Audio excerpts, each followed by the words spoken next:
So Creamsicle Caligula gave his State of the Union address a couple days ago, and I've had a bunch of people ask me about my take on it, and I would love to give that to you, but I didn't fucking watch it. And I was going to watch it, really, I was, and I was sitting there thinking to myself, you know, I could watch McNugget Muammar ramble incoherently about transgender mice for 2 hours, or I could have a threesome with a garbage disposal and a meat grinder. Both seem equally as pleasant to me. If I wanted to listen to a racist, homophobic, dementia-riddled monologue, I could always just go volunteer at a memory care center. At least there, the only mess the diaper-wearing racist old grandpappies who won't shut the fuck up can make is spilling their pudding cups, not ruining the global economy in a single speech. And while a lot of those people at Sunshine Acres were horrible people, which is why their kids don't visit with them, at least they all still have the decency and patriotic conviction to hate the Russians and the North Koreans. Because yeah, now apparently the traitor-in-chief wasn't happy with just throwing Ukraine under the bus and also wants to throw South Korea under the bus to embolden our North Korean enemies as well. And then I almost regretted not watching when I heard Texas Rep Al Green stood up and threw a fit and heckled and booed until he got thrown out. But then apparently any hopes the Democrats were going to grow a spine and stand up to Kim John illiterate went out the door with Al, and Democrats did what they do best.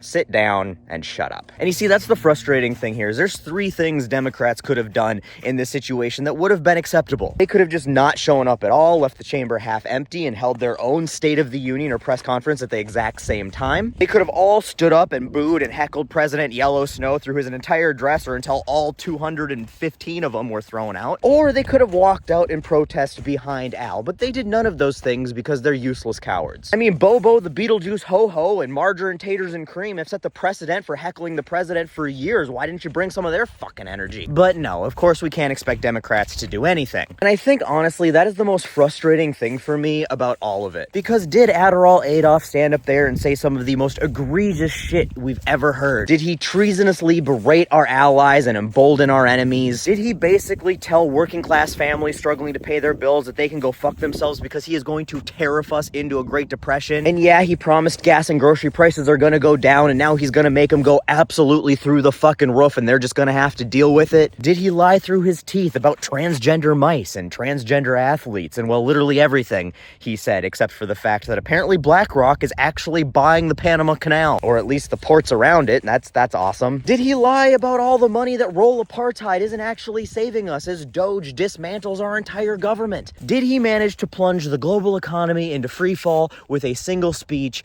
Yes, the answer to all of those things is a resounding yes, and that is horrible, but it is exactly what we expected. Did anybody honestly think he was going to do anything else? You can't even be that mad about it anymore because he is doing all of the shit we knew he would that we have just allowed him to continue doing. That is why I'm not even pissed at him about it. I am pissed as hell at the feckless, dissentless Democrats who sat there and listened to every word of that bullshit with almost no protest whatsoever. Props to Al Green. The man's a fucking hero and a true representative of his constituents. But the fact that we had 214 other Democrats show up to this joke of a tax-funded Trump rally and not do the exact same thing until they were thrown out the door or Trump was booed off stage is fucking unacceptable. These are the same Democrats who spent the entire election season telling them that we needed to vote for them to protect our country against fascism. And yet here we are watching it happen in real time, and they sat there and listened to every word of that bullshit, and they couldn't even do the bare minimum of just being the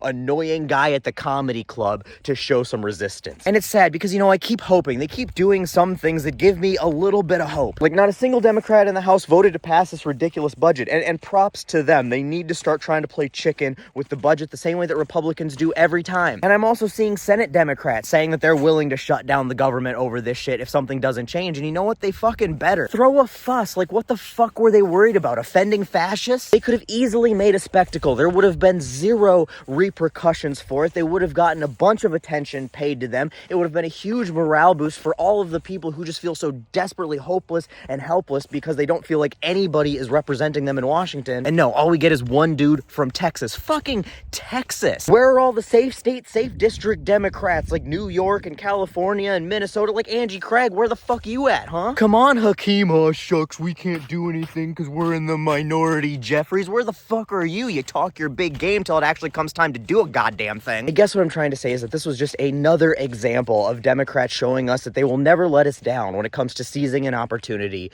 to let us down. And that the State of the Coup address that I didn't watch was everything I expected it to be, and that is incredibly disappointing.